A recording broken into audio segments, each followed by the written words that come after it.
Hello guys, welcome back to my channel. Meron tayo dito guys na Mitsubishi Adventure. Yan, Mitsubishi Adventure. Bali guys, ang problema nito, nagpapalit kami ng door handle o inner door handle. Yan. Bali, putol guys. Yan, naputol. Bali ito guys, replacement na to. Yan. Replacement na, kaya hindi naman natin nilalahat guys sa mga replacement. Pero karamihan na replacement guys siya, napuputol ka agad kahit bago siya. Yan, yan nangyayari guys. Yan. Bali dito yan guys sa likod ng passenger side. Likod ko yan. Yan, bali kumukuha pa kami ng piyesa guys. Ngayon dito naman guys sa kabila, sa likod ng driver side, ang problema naman nito, ang issue nito, hindi siya nabubuksan dito sa loob. Yan, pero ito guys, bagong palit na raw itong inner door handle. Yan, bali, yan, angat natin. Papakita ko sa inyo guys. Yan, dito guys, nabubuksan. Yan, pagdating dito guys sa loob, yan, hindi nabubuksan. Yan, pero bago nyo gawin yan guys, so bago natin tingnan, siyempre tingnan natin muna kung naka child lock. Yan, ito guys, lock, tapos ito 3. Yan, ibig sabihin yan, naka-press siya, kaya dapat mabubuksan yan dito sa loob. Yan. Okay, sulitin ko. Yan, nabubuksan sa labas. Sa loob, hindi siya nabubuksan. Yan. Pero naka-free ang child lock niya. Ito guys, ang gagawin natin dito, bibigyan ko kayo ng idea kung paano yung gawin. Yan. Ito guys, madali lang yan. Yan. Ang mangyayari dito guys, ganito rin yung mangyayari niyan. Mapuputol din. Yung yung handle na to.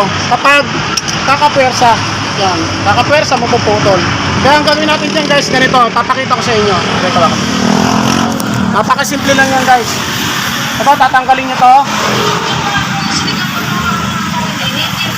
Pasensya na guys, medyo maingay lang dito sa shop ko. Kaya medyo lalakasan lang natin ang boses natin. Tatanggalin nyo to guys. Kaya yung tornilyo rito, yung metal screw para matanggal itong cover. Yan. Ito guys, bagong palit lang daw to.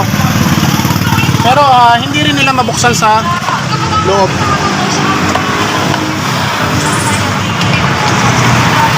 Tatanggalin ito guys para matanggal itong power window switch.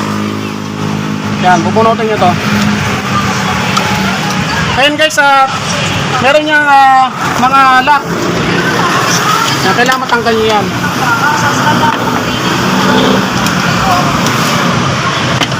Kailangan guys, dahan-dahan lang kasi baka masira yung mga plastic. Yan, tulad na ito guys, mga sira na iba. Yan, ito mga tobo.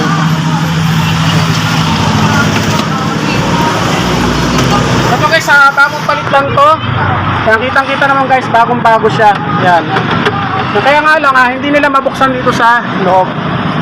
Yan guys, tuturo ko sa inyo kung paano ang diskarte niyan. Ganito lang yan guys. Bali, ito yung rod niya. Yan, ito yung nahatak. Yan. Ang gagawin nyo guys, papaluktutin nyo lang.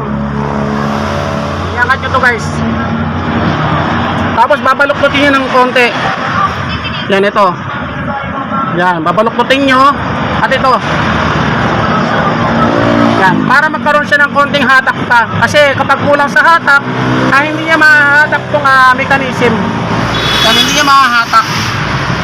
Ganyan guys, testing muna natin. Yan, ito guys ang babaluktutin nyo. Yan, konti lang, tapos ito. Yan, testing natin.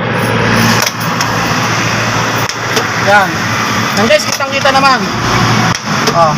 Ngayon kailangan to guys, ibabalik nyo to. Yan, babalik nyo yung yung lock. Yan, testing natin ngayon guys.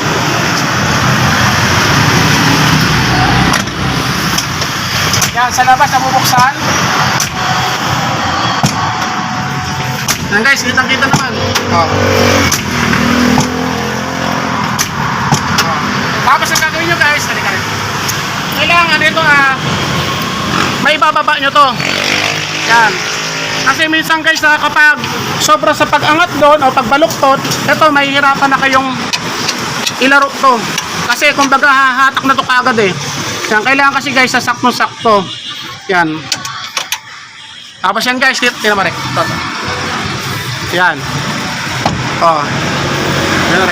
Yan guys, kaya kasimple. Kitang-kita naman guys, walang cut dyan ha. Oh. Oh.